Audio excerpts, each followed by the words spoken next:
the fire I breathe. Love is a banquet on which we feed. Come on now, try and understand the way I feel when I'm in your... When I was young, I wanted to be a poet. That is what I thought my vocation was, to be a poet, to be a writer. And, but then I began to read my poems in public, and I had very good teachers, Allen Ginsberg, William Burroughs, Gregory Corso, and I saw how they read their poems very strong, and I wanted to also bring something strong when I read poetry. And I had the idea to read poetry with an electric guitar. So I asked my friend Lenny Kaye to play electric guitar. So when I began, I wasn't considering singing or playing rock and roll. I was merely elevating poetry to another place. But the more we performed, the more I just naturally started singing my poems or singing in a certain rhythm. Then I got a piano player and sang more. So it really was organic. It wasn't planned. I didn't want to be a rock and roll singer. It wasn't my idea.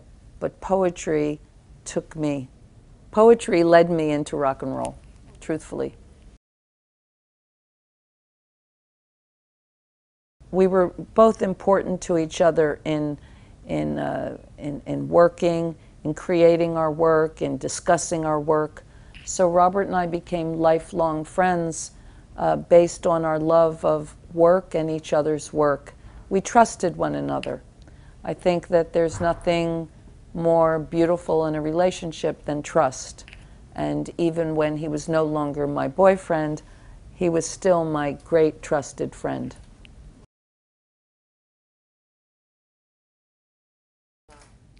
Well, I think punk is always reinvented. In the late 60s, it was MC5 and Iggy and the Stooges, and you know, it went through many different configurations of the things that our band did, and songs like Rock and Roll Nigger, and then you had television and the Ramones, and then a punk movement in England, the Clash and Sex Pistols, and Denmark, and all over the world there was, you know, new groups and new people redefining this, and then Kurt Cobain. I mean, really, all it really is another word for freedom. Not even revolution, because not all punk rock is concerned with, you know, political ideology or changing the world. It's just freedom and energy, and to express what you need to express. And I think that new generations redefine it.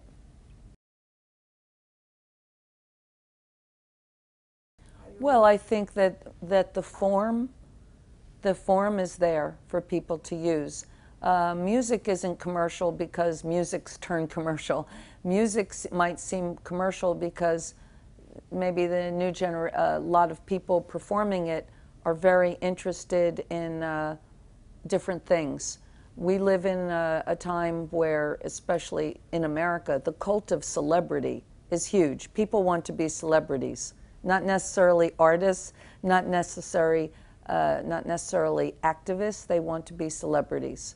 And so what we need is more people creating work because they want to do good work or to express certain ideas. But there's always people that are expressing. I mean, you have big pop stars and people on TV shows trying to be pop stars, but you have Pussy Riot. There's always somebody who's going to step up, you know, and sacrifice certain things to say what needs to be said. I can't speak for the Arabic countries, only the women. The women in Arabic countries, as far as I know, are still nobly fighting.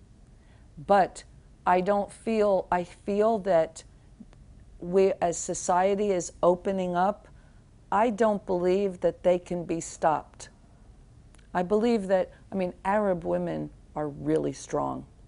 They are really strong, and the women that I have met, intelligent and strong, and I believe that they will make huge changes.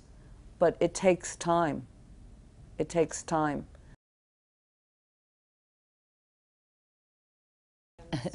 I'm always doing many projects. I'll be doing another record. I'm writing another book.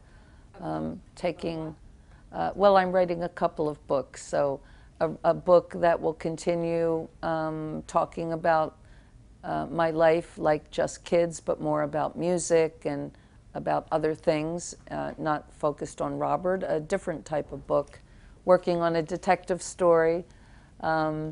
I have a new grandchild, so I'll be interested to see what happens with him and watch him grow. But, and I'm here in Casablanca. This is new, a new project to meet the people of Casablanca and to see what I can learn and how much fun we can have tonight. Because the night belongs to lovers, because the night belongs to us, because the night